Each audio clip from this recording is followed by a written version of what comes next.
Hello, this is Anupam Sharma. Welcome to my YouTube channel English Tips by Anupam Sharma. Today we'll study a poem about snakes, the snake trying. Have you ever seen a snake? And what is your opinion about a snake? Do you like a snake or you are afraid of it? Just read the poem and find out how we react towards a snake, and are all the snakes poisonous? There are certainly some snakes जो बहुत ही poisonous भी होते हैं और harmful भी होते हैं, but there are many others जो बिल्कुल harmless होते हैं और हमें उनसे डरने की कोई जरूरत नहीं होती. Introduction of this poem, The Snake Trying. In this poem, the poet says that the snake tries to escape from being hit by the stick held by a person who is trying to kill it. The poet wants to say that all snakes are not harmful. Humans have a notion that snakes are dangerous and try to kill them as soon as they spot one. But this is not true.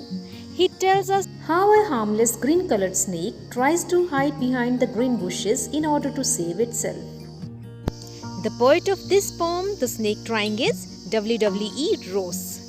Ross is trying to tell us कि जब भी हम किसी snake को देखते हैं तो हमारा फर्स्ट रिएक्शन है कि हम उसे मारना चाहते हैं, इंस्टेड ऑफ फाइंडिंग आउट कि ये स्नेक हमारे लिए हार्मफुल है या हार्मलेस है.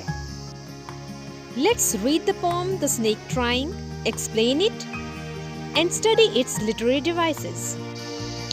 Stanza 1 is the snake trying to escape the pursuing stick with sudden curvings of thin long body. How beautiful and graceful are his shapes. He glides through the water away from the stroke. Explanation is the snake tries to escape from the pursuing stick. It curves its thin long body suddenly. The snake looks very beautiful and graceful. It tries to escape from the stroke, glides through the water. The snake trying to escape. Escape, बचना. The pursuing stick. Pursuing, पीछा करने वाली. पीछा करने वाली stick से escape करने की कोशिश कर रहा है snake. With sudden curvings of thin long body. इस एस्केप के प्रोसेस में उसकी थिन लॉन्ग बॉडी में घुमाव, कर्विंग्स आ रहे हैं और ये इतनी ब्यूटीफुल और ग्रेसफुल शेप्स ले रहा है. और इस स्टिक्स के स्ट्रोक से बचने के लिए ये ग्रेसफुली पानी के ऊपर बहता चला जा रहा है, ग्लाइड कर रहा है. Oh, let him go over the water into the reeds to hide without hurt. Small and green, he is harmless even to children.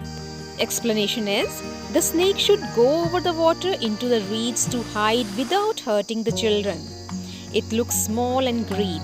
This snake is completely harmless even to small children. Snake को पानी में से जा लेने दो, इसको hurt मत करो.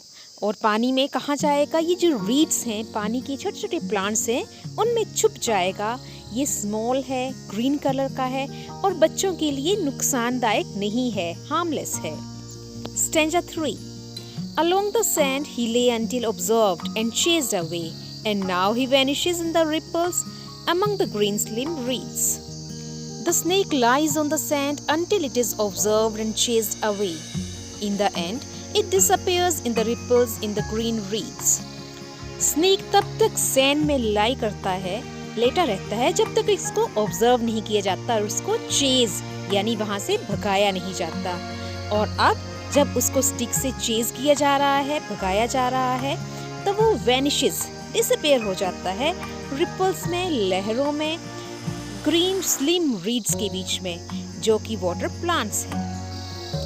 Difficult words of this poem are pursuing, following, पीछा करना, curving, twisting, बल खाना, glides, moves like a flow, तैरना, stroke, attack, हमला करना, reeds, long thin plants like bamboo, पतले लंबे plants जो पानी में होते हैं, observed, देखा गया, vanish, disappear, गायब, ripples, waves, लहरें. Now let's study literary devices of this poem. First one is rhyme scheme is absent. Poem के sentences के end में कोई भी rhyming words नहीं है, इसलिए ये free verse है. Second is transferred epithet. जब नाउन के साथ जो एडजेक्टिव यूज किया गया है वो उस पर्टिकुलर नाउन का ना हो, किसी और नाउन का हो।